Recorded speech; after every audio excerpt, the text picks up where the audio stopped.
นั้นแล้ว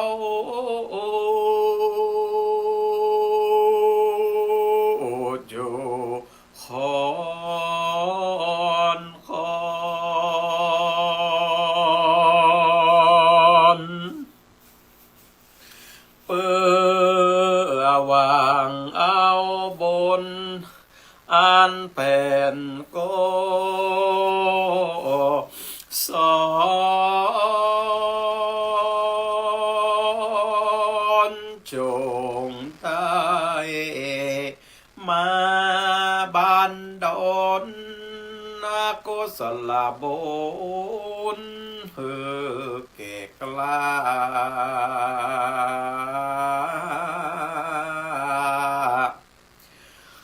เฮือตั้งหลาย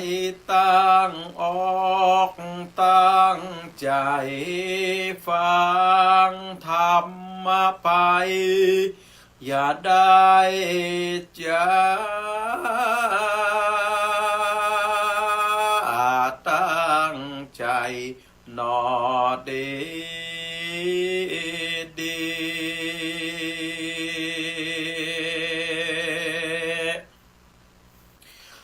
หา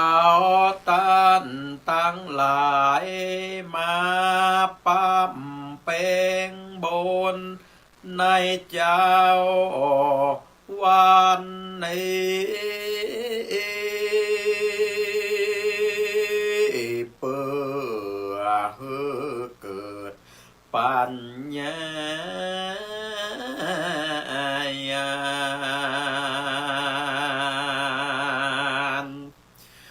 ได้เอาธรรมะของพระเจ้านั้นนาสายไปใจชีวิตหนอประจำวันเปื่อกำจัดกิเลสตัณหาที่อยู่ในใจเฮาเสียงหมดไปดัง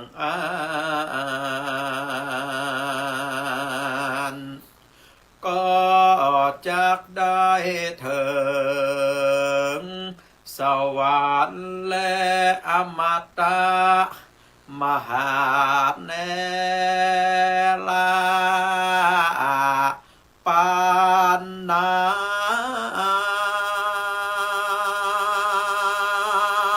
นและเหมือนกันโจคอน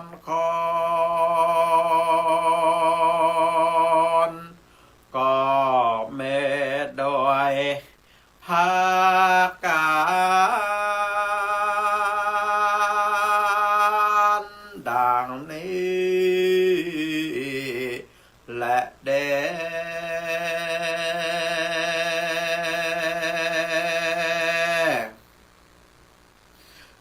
นะโม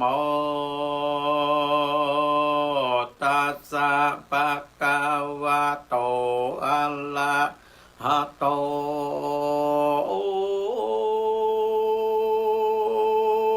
สัมมาสัมพุทธัสสะ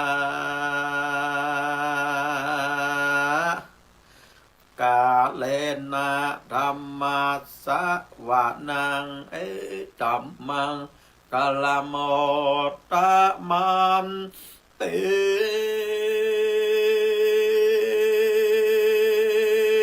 สาทาวโดลาสัพพุ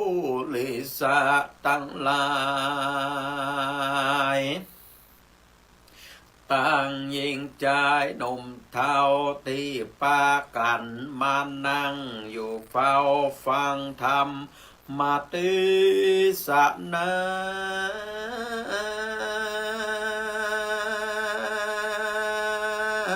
เปื่อยังจิตใจ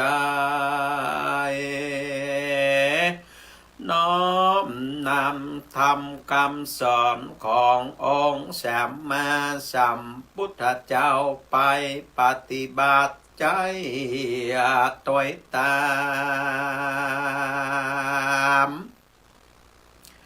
ขอเถิดท่านศรัทธาตั้งหลายเฮ้ยจงทำท่าดาฟังเพื่อให้เป็นปัจจัยเป็นบนกุศลติดตามตัวเฮาไปตั้งชาตินี้และชาติหน้าตอดนี้ได้เวลาแล้วได้เวลาแล้วตั้งใจเหินแน่แนวรับฟังธรรมเทศนา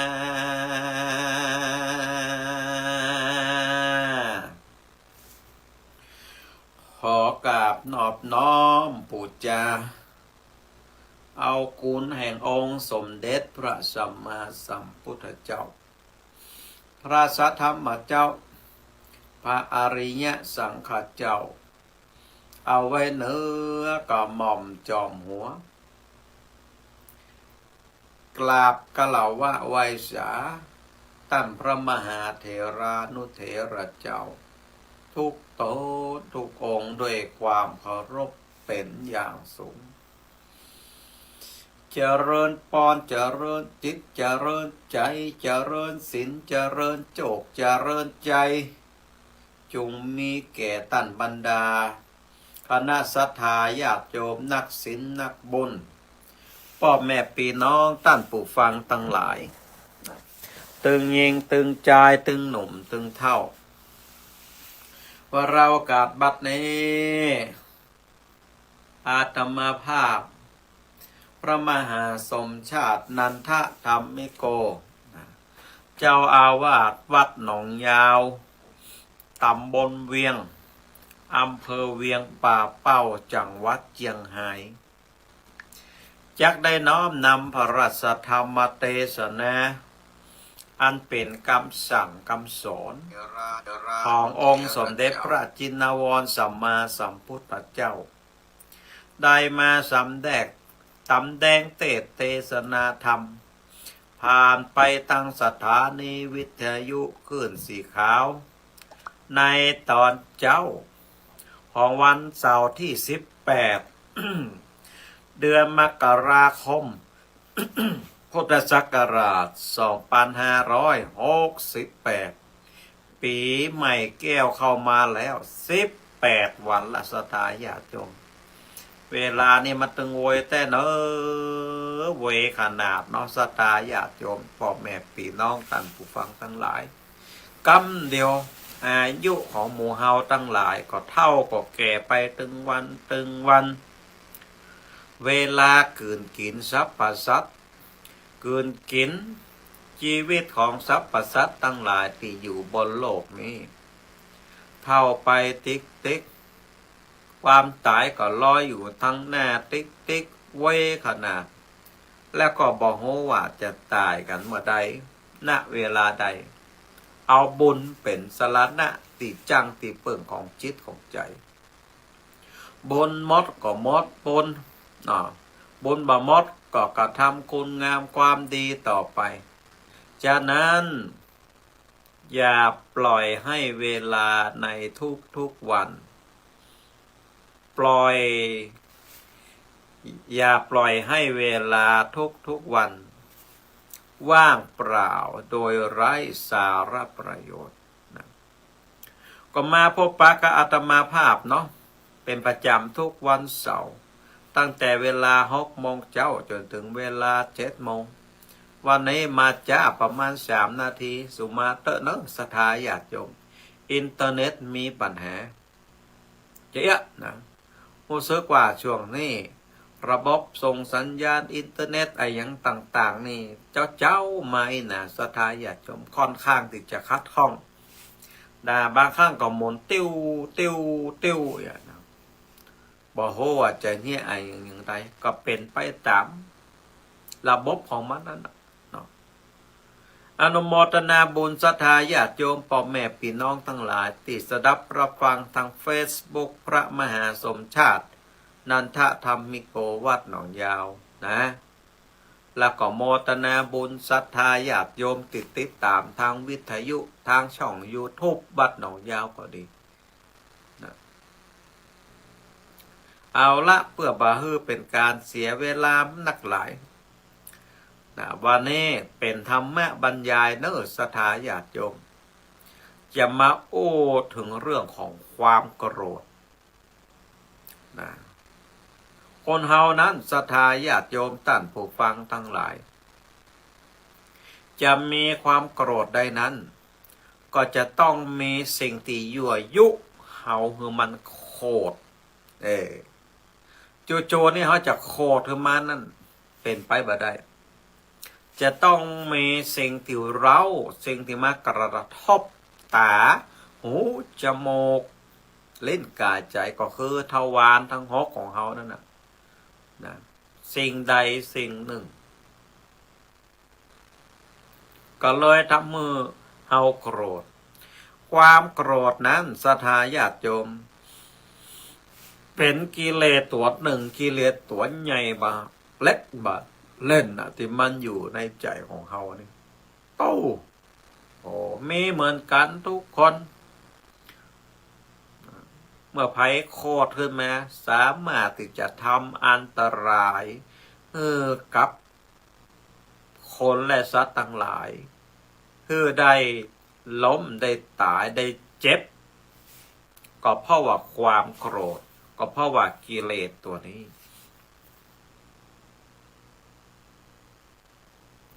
ในปัจจุบันนั้นศรัทธาญาติโยม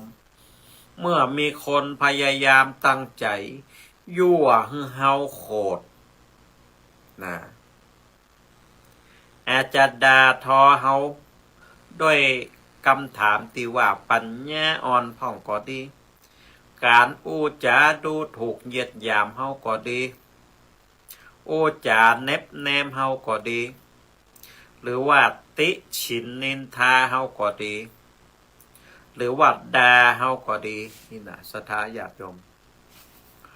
องค์สมเด็จพระสัมมาสัมพุทธเจ้านั้นเปิ้นบัดได้ทรงสอนให้เฮาหวั่นไหวให้โกรธตอบด่าคืนเอาคืนเหมือนครับคนสมัยบัดเดียวนี้คนสมัยบัดเดียวด่ามาด่ากลับอย่าแรงมาแรงกลับเนี่ยพระพุทธเจ้าเฮานั้นบัดได้สอนให้ด่าครับแต่พระองค์ทรงสอนตรงกันข้ามสอนให้หมู่เฮาทั้งหลายสงบอยู่ด้วยสติศรัทธาญาติโยมจากนั้นให้พิจารณาสิ่งที่เปิ้นว่าเฮามันเป็นความจริงเป็นข้อมูลเท็จจริงมากน้อยขนาดไหนใจสติใจปัญญาพิจารณาควบคุมเดี๋ยวนี้กูโกรธละโลไอ้ความโกรธมันมาจากไหนฮะคือเงียบนิ่งเฉยสงบสำรวมอินทรีย์ศรัทธาญาติโยมรีบสำรวมจะไปด่าตอบหนีไปไกลๆครูบาอาจารย์ในสมัยก่อนเพิ่นสอนว่าเวลาเฮาโกรธไผเฮาโกรธไผนะเนาะเพิ่นนับในใจ100 ครั้งนับ1 2 3 4 100 ครั้ง1,000 ครั้ง10,000 ครั้ง100,000 ครั้งหรือว่าหนีจากสถานที่หั่นไปไกลๆอันนี้เป็นการควบคุมความโกรธ บ่ฮื้อเกิดขึ้นคือมันดับไปสถาญาติโยมเพราะว่าไอ้กิเลสตัวนี้ความโกรธความโลภความหลงนะเมื่อมันเกิดขึ้นได้มันก็ดับขึ้นได้เกิดขึ้นตั้งอยู่แล้วก็ดับไปเป็นไปตามกฎของธรรมชาติสถาญาติโยมนะถ้าหมู่เฮาตั้งได้ทำได้เนี่ยได้จะเองแล้วเนาะก็จะเป็นการขัดเกลาจิตใจของตัวเก่านั้นเพื่ออยู่ด้วยสัลเลขธรรมนะก็คือธรรมที่มีความตั้งมั่นยับยั้งกิเลสตัวนี้เอาไว้ได้เมื่อมีคนพยายามตั้งใจยั่วให้หมู่เฮาโคตรขึ้นมาเนาะด้วยวิธีการต่างๆนะอุปมาอุปไมยสถาญาติโยมเปิ้นเปรียบว่าถ้าเฮาถมน้ำลายขึ้นไปบนอากาศอากาศจะเปื้อนน้ำลายเฮาก่อถ้าเฮาฉี่เหี่ยวลดดินหรือว่าเบานักไปบนดินก็ดีบวนน้ำลายลงดินก็ดีเอาจอบเสียมขุดดินก็ดีเอาเท้ากระทืบดินก็ดีดินมันมีความรู้สึกก่อคือเฮาทำตัวเหมือนกับอากาศคือเฮาทำตัวเหมือนกับดินอากาศมันก็นิ่งเฉยดินมันก็นิ่งเฉยมันบ่รู้สึกบ่รู้สาเปรียบเหมือนมนุษย์เฮามีสติมีสติตั้งมั่น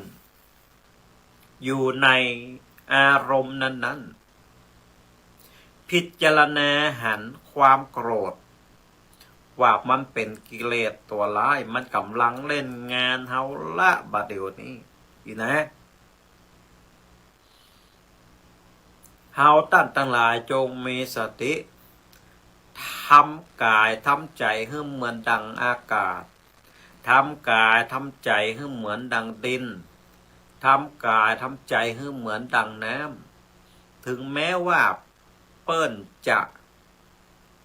ถมลำลายขึ้นฟ้าเปิ้นจะเอาสิ่งปฏิกูลทั้งหลายลงน้ำขว้างลงดินแต่ว่าอากาศและก็น้ำและก็ดินนั้นบ่รู้สึกบ่มีความรู้สึกฉันใดฉันนั้นศรัทธาญาติโยมพระพุทธเจ้าบอกว่าจิตจะนิ่งได้เนาะก็จะต้องมีที่อยู่ของจิตสิ่งนั้นก็คือการกำหนดลมหายใจศรัทธาญาติโยมก็คืออานาปานสติหายใจเข้ารู้หายใจออกรู้พุทโธพุทโธพุทโธคุมมันอยู่ในพุทโธพุทโธเนี่ยศรัทธาญาติโยมบางทีมันจิตของเฮานั้นแกว่งไปเสาะหาความโลภความโกรธความหลง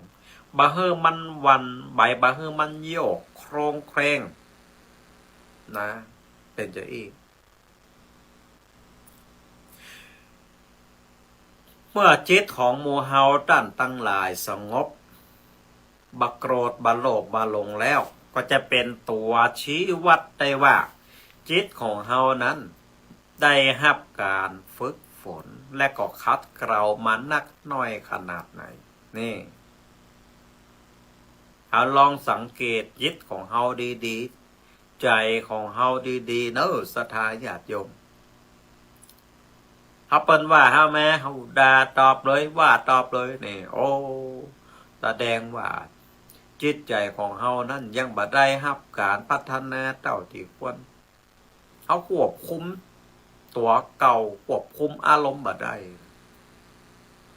แต่ถ้าเปิ้นว่าเฮามาด่าเฮามาโกรธเฮามาอีนะด่าทอเฮามาติฉินนินทาเฮามา ถ้าเฮาใจสติปัญญาควบคุมความโกรธนี่ได้อีกนะควบคุมอารมณ์ตัวนี้ได้ก็แสดงว่าจิตใจของเขานั้น ฝึกมาดีอะละศรัทธาญาติโยมกรรมด่ากรรมติเตียนติชินนินทาของคนอื่นเนี่ยบ่สามารถที่จะทำเขาได้ ถ้าว่าจิตใจของเขาบ่แสไปฮับเอามาศรัทธาญาติโยมเหมือนกับเรื่องราวของพราหมณ์คนหนึ่งที่เข้าไปด่าพระพุทธเจ้าถึงในวัดนี่โตพระพุทธเจ้าถามพราหมณ์ว่าเธอด่าเฮาเนี่ยยังปู่พราหมณ์เฮ้ยก็โกรธกะที่พระพุทธเจ้านั่นน่ะนะเอาลูกปัจจัยตระกูลนั่นตระกูลนี้นะเอามาบวชเป็นตู้เจ้าพระเนนแหมมักปากันมาอยู่วัดแหมมักนี่เห็นโลลูกของปู่พราหมณ์เนี่ยเอาเลื่อมใสในพระพุทธพระธรรมพระสงฆ์ศรัทธาญาติโยมก็เลยเข้ามาบวชปู่พราหมณ์เนี่ยก็โคพระพุทธเจ้าลูกเนาะเอาลูกเปิ่นมาบวชเหียนะก็เลยเข้าไปด่าพระพุทธเจ้าด้วยอาการต่างๆพระพุทธเจ้าตรัสว่าปู่พราหมณ์เอ๋ยพุทโธธัมโมสังโฆเวลาที่แขกของตั้น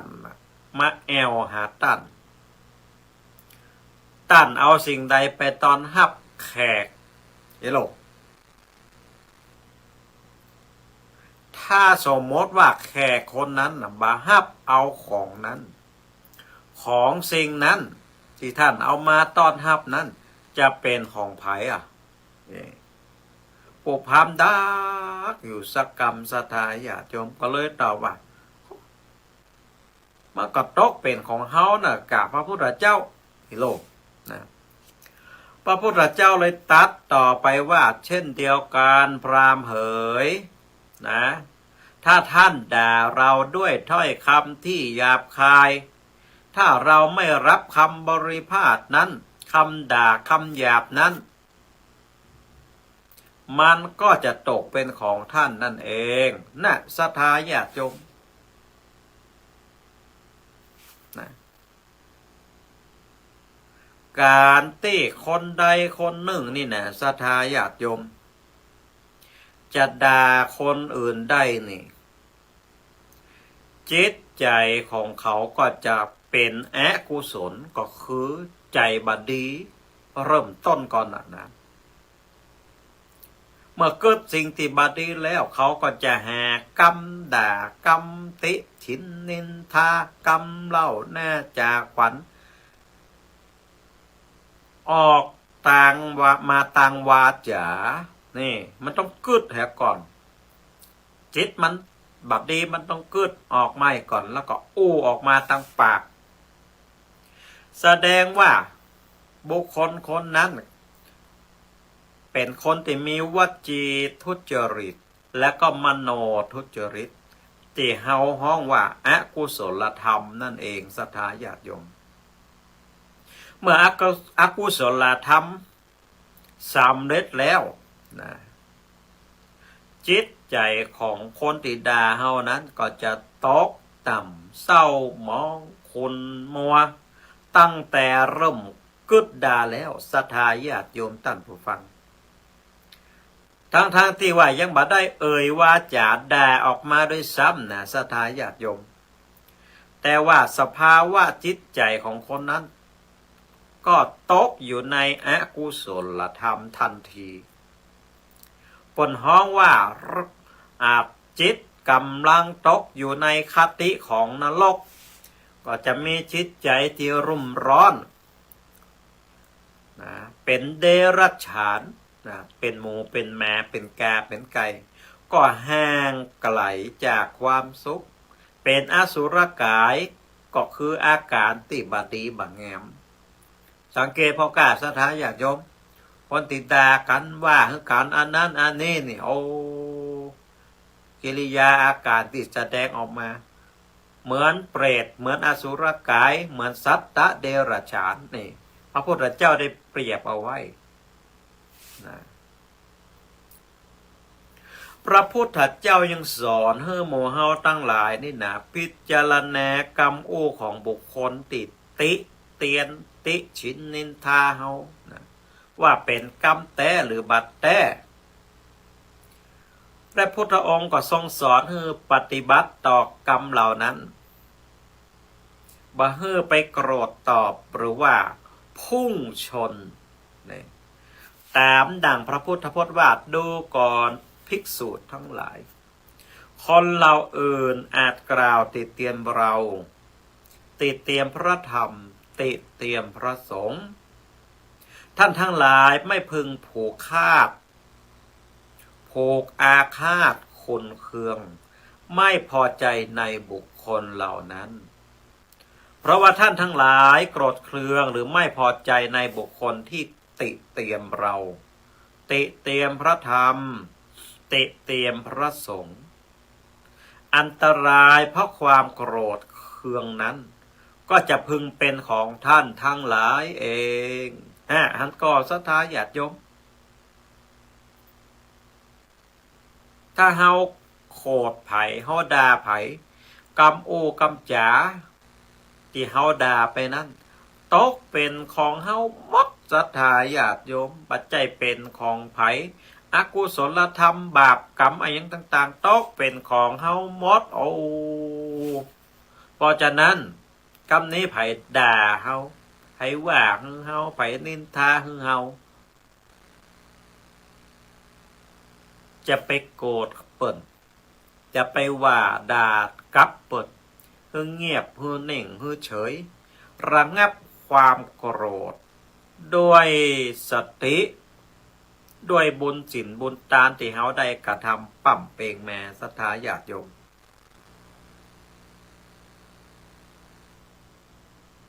นะพระพุทธเจ้านะได้ทรงอุปมาอุปไมยชี้แจงนะคือพิจารณาหันความโกรธ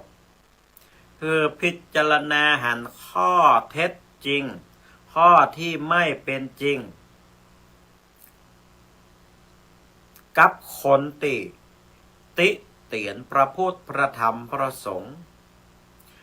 เมื่อพิจารณาหาเหตุหาผลแล้วถ้ามันแต่ยังที่เปิ้นว่าก็จะต้อง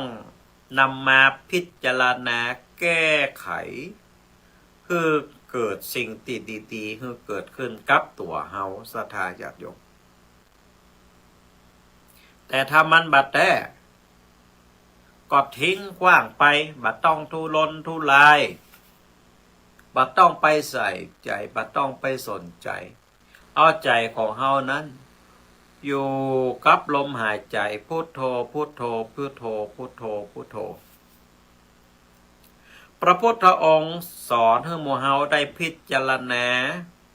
ถึงคนที่กำลังด่าอยู่นั้นโดยความเป็นธาตุศรัทธาญาติโยมปัจจัยเป็นตัวเป็นตนว่าเป็นเราเป็นเขานะแต่ถ้าทรงหันว่าเป็นการประชุมของธาตุดินน้ำลมไฟธาตุหยาบธาตุละเอียดธาตุสามธาตุประณีตพิจารณาเห็นว่าบ่มีภัยที่จะมากระทบเฮาได้นี่ก็เพราะว่าคนที่ด่าเฮาน่ะศรัทธาญาติโยมแฮมบะเมินบะนานมันก็ตายเนาะมันเป็นธาตุหนึ่งต่ออันธาตุหยังธาตุดินธาตุลมธาตุน้ำธาตุไฟเมื่อมันตายมานะเมื่อมันตายมามันก็กลายเป็นเท่ากระดูกนะเต่าอัดศรัทธาญาติโยมเมื่อมันมีชีวิตอยู่มันด่าเฮาเมื่อมันตายไปมันก็กลายเป็นแค่เท่ากระดูกเฮาจงพิจารณาเท่ากระดูกนั้นสุดท้ายมันเป็นแค่ธาตุดินน้ำลมไฟเต่าอันและเฮาเอาใจเนี่ยไปยึดความโกรธไปยึดกำจัดที่มันว่าเฮาบ่ได้โลสุดท้ายแล้วความโกรธนั้น มันบ่มีตัวบ่มีตนศรัทธาญาติโยมเพียงแต่ว่าเฮาเอาใจของเฮานั้น ไปยึดเอากรรมด่ากรรมติฉินนินทานั้น เข้ามาสู่จิตสู่ใจของเฮาก็เพียงต่ออันนะจากนั้นโมเฮาตั้นตั้งหลายคือพิจารณาตัวเก่าคือพิจารณาจิตใจของตัวเก่าว่าใจของเฮานั้นมีสติดีก่อมีความหวั่นไหวโยกโครงเครงกับกรรมติฉินนินทากรรมกล่าวกรรมโกรธอะไรอย่างต่างๆของคนอื่นก่อนนะถ้ากรรมโอกรรมจ๋าของคนอื่นมาทำให้เฮาหมู่ตันทั้งหลายได้โคตรทำให้จิตใจของเฮามันบับผ่องใสมันขุ่นมัวนะอกุศลต่างๆสิ่งที่บดีต่างๆก็เกิดขึ้นกับจิตกับใจเฮาแล้วดังนั้นคนที่เป็นสัตตบุรุษเปิ้นจะพิจารณาระงับอารมณ์ความโกรธอะไรอย่างต่างๆนั้นที่มันเข้ามากระทบจิตใจของเฮานั้นว่ามันเป็นแค่อารมณ์หนึ่งเป็นแค่ธาตุดินน้ำลมไฟพระพุทธเจ้าตรัสว่าภิกษุทั้งหลายถ้าคนหนึ่งเป็นอัสสตบุรุษก็คือว่าคนบดีคนบาเมคุณธรรมคนบาประพฤติตนอยู่ในศีลในธรรมเป็นคนที่ไม่มีสัมมาทิฏฐิด่านินทาคนอื่นด้วยความโกรธของตนบุคคลนั้นย่อมไม่เหมือนไฟที่ไหม้กองไฟอยู่ฉะนั้นนะเนี่ยเป็นอย่างนี้จากนั้นนะเมื่อมีคนมาจั่วยุให้หมู่เฮาตันทั้งหลายได้โกรธแล้วนะติฉินนินทาเฮาก็แล้วว่าเฮาก็แล้วนะเฮาบ่ต้องไปโกรธตอบเฮาควบคุมสติควบคุมจิตใจของเฮาให้ดีตั้งสติว่าโอ้ธาตุดินน้ำลมไฟกำลังด่าเฮาอยู่สิ่งที่ด่านั้นเป็นสิ่งที่เป็นอกุศลเมื่อเฮาบ่รับสิ่งที่เป็นอกุศลบดีทั้งหลายก็จะเข้าสู่ตัวของเขานั่นเองศรัทธาญาติโยมนี่นะฉะนั้นนักปราชญ์จะสงบนิ่งต่อคำด่าต่อความโลภความโกรธความหลงคำติเตียนคำติฉินนินทาคำเหยียดคำดูถูกนักปราชญ์จะไม่โต้ตอบนะแต่คนที่เป็นจิตใจที่มันเป็นปุถุชนจิตใจที่ยังบ่ได้รับการฝึกฝนพัฒนาเขาก็จะได้รับสิ่งที่บดีก็คืออกุศลธรรมนั้นอยู่ในจิตในใจเขาตลอดไปศรัทธาญาติโยมนะเอาละวันนี้ก็คงจะเป็นธรรมะเล็กๆน้อยๆนะที่นำมาแนะนำชี้แจงให้กับศรัทธาญาติโยมได้สดับรับฟังเพื่อให้ศรัทธาญาติโยมตั้นผู้ฟังทั้งหลายนำไปประพฤติปฏิบัติใจให้เกิดเป็นประโยชน์กับตนกับตัวบานักก่อน้อยนะพยายามฝึกฝนจิตใจนะด้วยคำว่าพุทโธพุทโธพุทโธเอากายเอาใจของเฮานั้นอยู่คำว่าพุทโธพุทโธพุทโธนะพุทโธคำเดียวต่ออันศรัทธาญาติโยมนะที่จะทำให้หมู่เฮาตั้นทั้งหลายนั้นมีจิตใจที่มีความสงบเยือกเย็นเหมือนน้ ใสเย็นเข้ามาลดเข้ามาฮอตในจิตในใจของเขานั้นเพื่อมีความเติมรู้เพื่อมีความเย็นสบายนะอันนี้เป็นห้องว่าพระธรรมคำสอนของพระสัมมาสัมพุทธเจ้านะเป็นธรรมะที่ชั้นยอดชั้นเยี่ยมนะดับกระหายดับความฮ้อนในจิตในใจของเขาได้ผู้ใดมีธรรมะนะในจิตในใจนะผู้นั้นก็เข้าถึงพระพุทธเจ้าพระธรรมเจ้าพระสังฆเจ้าได้ในที่สุดนะเอาละ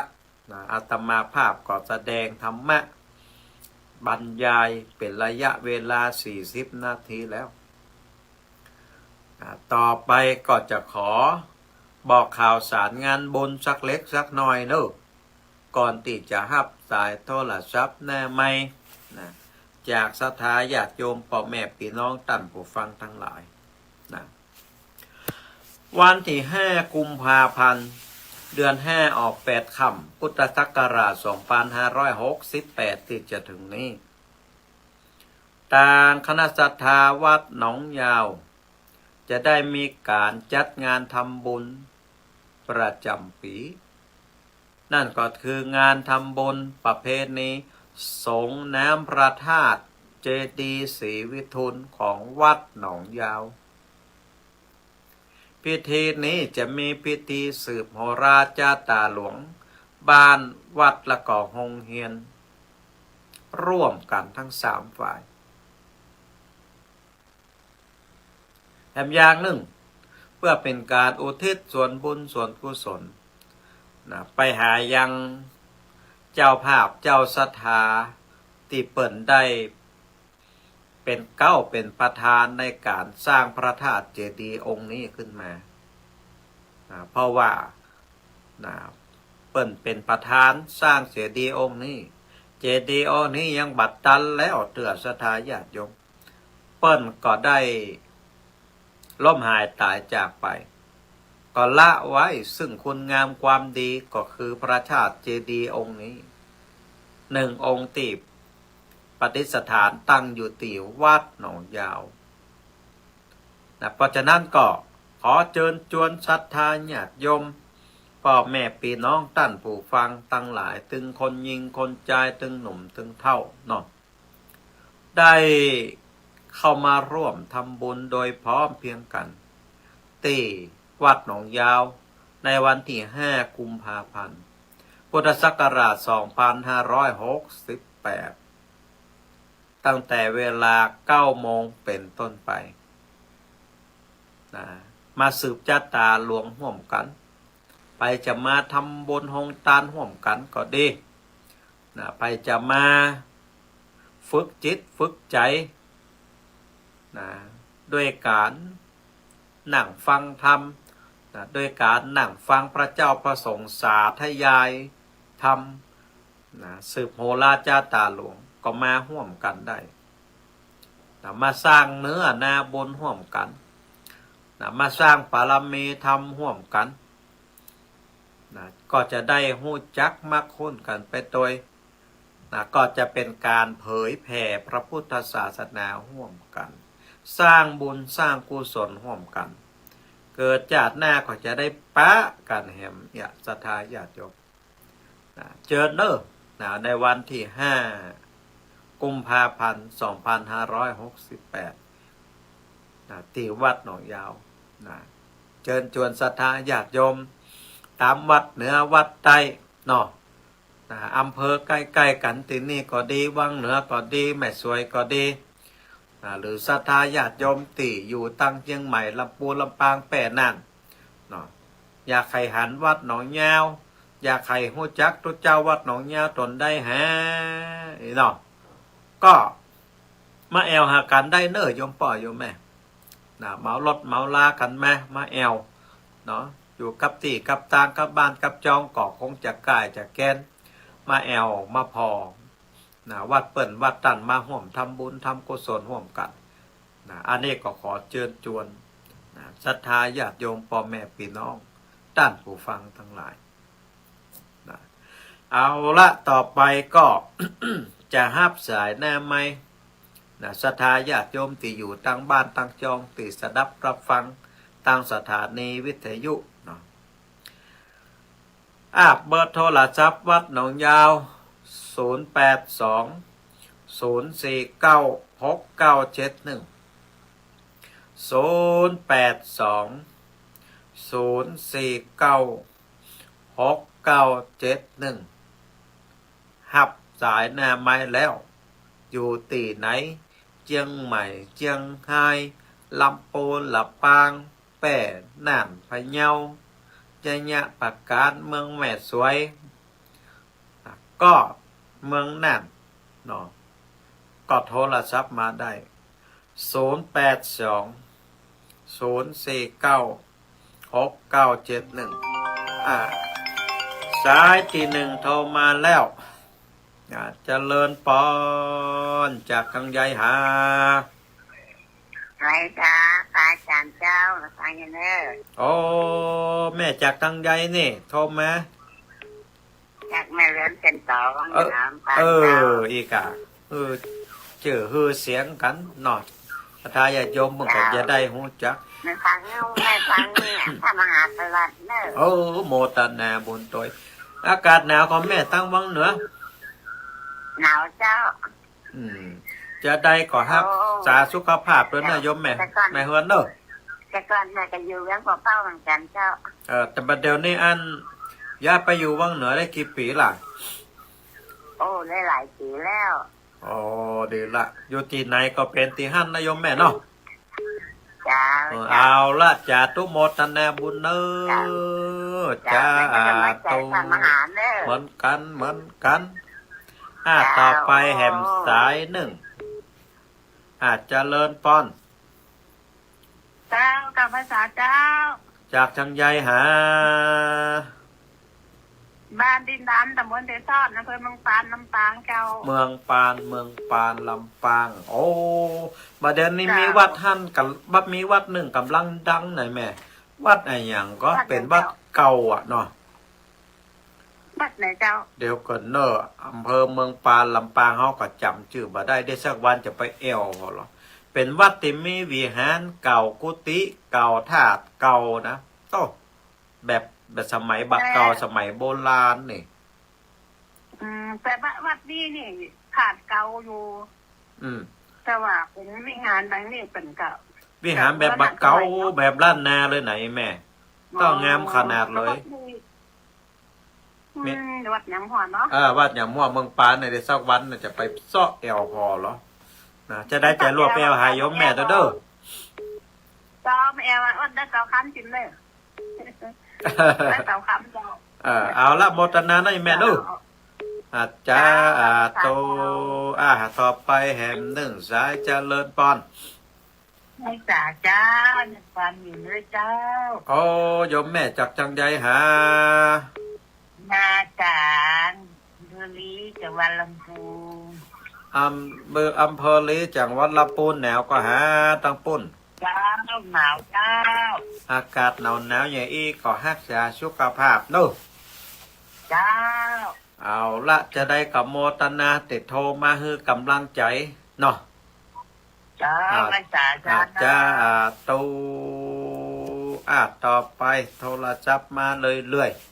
0820496971หับสายแล้วเนอะเจริญปอนหับแล้วเนอะอูเลยเจ้าราชการเจ้าพระอาจารย์เจ้าโยมแม่จากทางใดวันนี้ศรัทธาตังลำปางมากันนักกันหลายโมทนาเนอะไม่ติดตามเจ้าไม่ติดตามท่านอยู่ก็ดีละฝากติดตามตัวเนอะทั้งเฟซบุ๊กเนาะทั้ง YouTube นะกดไปพอนะโยมแม่เนอะติดตามฟังย้อนหลังก็ได้นะสบายดีนะโยมแม่เนาะนานเนาะเจ้าหนาวขนาดพระอาจารย์เจ้ารักษาสุขภาพตัวเด้อจ้าโตต่อไปแหมหนึ่งสายเจริญปอน ต้นสาเจ้า โอ้โยมแม่จากจังใดหา จากลำปางเจ้ามันไหลนะน้อยแม่น้อยองค์ตุดีเจ้า โอ้ศรัทธาลำปางเปิดฟังกันนักลูแม่ฟังตั้งแต่กี่โมงแล้วเนี่ย ตั้งแต่ตีสามแล้วเจ้า ตั้งแต่ตีสามแล้วโอ้โมทนาบุญโดยได้ความรู้นักขนาด วันนี้ไปทางใดก่อนวันนี้ไปทางใดก่อน ไปงานข่าวดำเจ้า ออกงานขาวดำก็เป็นธรรมดาเนาะ เจ้า เจ้า เอาละจะได้กับโมทนาบุญตัวเนอะ เจ้า จะโตเป็นกำลังใจให้โยมแม่เนอะเหมือนกันเหมือนกัน เจ้า จะตูต่อไปแหมหนึ่งสาย0820496971จากทางใดหา ชบลีเมืองปานเจ้า ซอบลีลำปางโอ้วันนี้ไอ้ทัทธาตังลำปางมันนักขนาดพี่น้องเมืองน่านมีนายพี่น้องเมืองน่านมีนายโทรมาเนอะแม่ฟังสัญญาณชัดก่อน เจ้าเด้อชัดเจนเจ้า ชัดเจนดีเนาะบรรลุเนาะ เจ้า เจ้าของพระมหาอยู่ดีมีสุขปีใหม่นี่นะ โอ้สุขสวัสดีเหมือนกันเนอะ เจ้า จ้า ปีใหม่โทรไปหาพระมหาวันนั้นเนาะเจ้าเนาะ หมอตนาบนนี่แม่เนอะ เจ้า จะตูคนหน่อยคนหน่อย เวลามันมีหน่อยก็คนหน่อยคนหน่อยเจริญปอน เจ้าพระเจ้าพระมหาพระจากวัดห้องหลับปูน บ้านห้องหลับปูนน่ะพี่น้องทั้งหลับปูนมาแล้ว สัญญาณชัดเจนเนาะโยมแม่เนาะ ชัดเจนเรียนว่าด้วยจงสัก98.5 โอ้ เจ้า ฟังกันนักกันหลายกับโยมแม่ ฟังกันเจ้าแล้วเพิ่นบ่โทรเพิ่นบ่จ้างกัน บอกให้เพิ่นโทรมาต่อยเนอะจะได้อู้กันจะได้ฮู้จักกันเนอะ เจ้า เอาละโมทนาโยมแม่ติดตามเนอะจ้าตูต่อไปแหมหนึ่งสายเจริญปอน สวัสดีไฟสาเจ้า ไว้สาสวัสดีเนอะ สวัสดีปีใหม่เจ้า สวัสดีปีใหม่เหมือนกันเหมือนกัน เจ้าวันนั้นบ่ได้ไปฟังมหาสกรรม ที่ไหนฮั่นแม่ ไปบ่ได้นอโกเจดีหลวงแน่ โอ้แม่โตวันนั้นม่วนคณะเจดีย์หลวงโต นั่นเนาะ วันนั้นเตะสดๆเลยนะ ไปอยู่เจ้า จะมองป่ายวันนั้นโต เจ้าห้างขันทำมือเขาไปหมดบ โอ้ อกเวลา โมต เขา นาโมตนาบุ อา ญ จารย์จะเทศ2 โมง แม่นละแม่นละ พี่น้อง เจ้าบอกคือลูกคือหลานไปก็ไปบ่ได้เจ้ามีกะอาจารย์นั่นกับทุกเจ้าหัววัดก็ไปเนาะ แม่นนะตัวเจ้าหัววัดก็ต้องไป เป็นยังฟังทางวิทยุเอากะ เจ้าฟังวิทยุแล้วก็ไป วิทยุเอากะ ไปแล้วเจ้า เอาละโมทนาบุญด้วยโมทนาบุญจ้าโตพวกประกอบฟังทำกันหู้ข่าวสารกันอยู่ลู่เนาะบุญนี่มันไปไกลกันเจริญป้อนจากทั้งไหนฮะ สารปีหนองแปกเนาะแม่ดารา โอ้อำเภอเสรปีเนาะ เจ้าโทรแต่โทรว่าบอกข้าติดนะเจ้า แม่ละโตแฟนคลับหลายโลก จบนี้เลยสวัสดีปีใหม่เนาะท่านเนาะ สัญญาณชัดเจนนะโยมแม่เนาะ ดีแล้วก็วิทยุบอกข้าดีเนาะ โอ้น่ะดี มันจัดรายการสดก็เอี้ยแม่ เนาะ มันรายการสดเนาะ เสกม่วนเนาะ จะได้กับโยมแม่ก็อ่านติดตามทุกวันเสาร์นะโยมแม่เนอะ6 โมงเจ้าถึง7 โมงเนอะ เจ้า อาจารย์ตูโมตนาต่อไปแหมหนึ่งสายเจริญปอน ไว้สาเจ้าท่าน จากทางยายโยมแม่ ได้เจ้าปฐมมาเมิน อ๋อได้ปะกันมาเมินแล้วนี่แม่ไปทางใดนี่ วันนี้สัญญาณชัดเจนช่วงแล้วนี่บ่ค่อยมีสัญญาณเจ้าหรือว่าอากาศมันดี อ๋อแม่น่ะสภาพอากาศมันหนาวลงไปนะโยมแม่เนาะ เจ้ารักษาสุขภาพเจริญท่านเนอะ เหมือนกันนะถึงวันนี้เตียวแหวดวิหารวันละ10 รอบไปแม่ โอ้สาธุ อันบ่ได้เนาะโต จ้า นะปวดแข้งปวดขานะเอาละแม่ก็รักษาสุขภาพเหมือนกันเด้อ จ้า อาจจะโตต่อไปแหมหนึ่งสายอาจจะเลินปอนโต วันนี้คนโทรมันหนักเฮ้ย0820496971เจริญปอน ไว้ตาครับอาจารย์ เมืองแน่นมาแล้วเมืองแน่นมาแล้ว จำแล้วฟัง วินานสบายดีเนาะวินาน สบายดีครับอาจารย์ โอ้รักษาสุขภาพตัวเนอะวินานเนอะมันหนาวเนอะ นักครับนี่ครับนี่จะได้ครับฟังสีเสนดีอันที่คำวิดีโอครับ มันกันครับฟังแล้วมันสารพกมันใจนำทำแม่นละช่วยการเผยแพร่ศาสนาเนาะโยมปอดเนาะยกวินานเนาะ ครับเขาฟังแล้วเขามีความคิด เขามีความสุขเนี่ยบุญมันเกิดขึ้นละฟังมีความสุขกับบุญสบายใจบุญเกิดขึ้นเอาละโมตนาจ้าตูคนน้อยวินานก็ฟังโอ้ขนาดเพราะว่าแฮมลายสายมันรออยู่เนาะเจริญปอนโยมแม่เจ้าใบสาเจ้าโอ้จากทางใยหามันกะแม่อำพรกันทำดีแม่อำพรพอตั้งเฟซนี่เดี๋ยวนี้เนาะแม่อำพรอยู่ตัวสัญญาณชัดเจนเนาะบ้านเฮาเนาะเจ้าชัดเจนวันที่5นี่ไปลืมเนอะมาห่วมกันเนอะหัววัดเติงกันอยู่นะเจ้าแล้ววันนี้ไปก็เจ้าใกล้กันนี่เนาะใกล้กันนี่ก็มาช่วยมาห่วมบุญทรงแนมพระธาตุกันเนาะเจ้าแล้ววันนี้ไปตรงวัดป่าเห็นก็เจ้าวันนี้กะวันนี้วัดป่าเหียงนี่วันที่19ก็หาแม่ปล่อยหลวงวันที่19ก็หาแม่นะวันถูกจะเอาขนมไปลุงทานเจ้าไปโฮงทานไปห้อยไปหอมเปิ้นเนาะเจ้าดีจะไล่กับมอตนาบนกับแม่อำพรด้วยเนอะจ้าโตโอ้กันได้คนน้อยเวลาจะมดเวลาเจริญป้อนก็อยากเจ้าทานนะแม่จากจังได้หา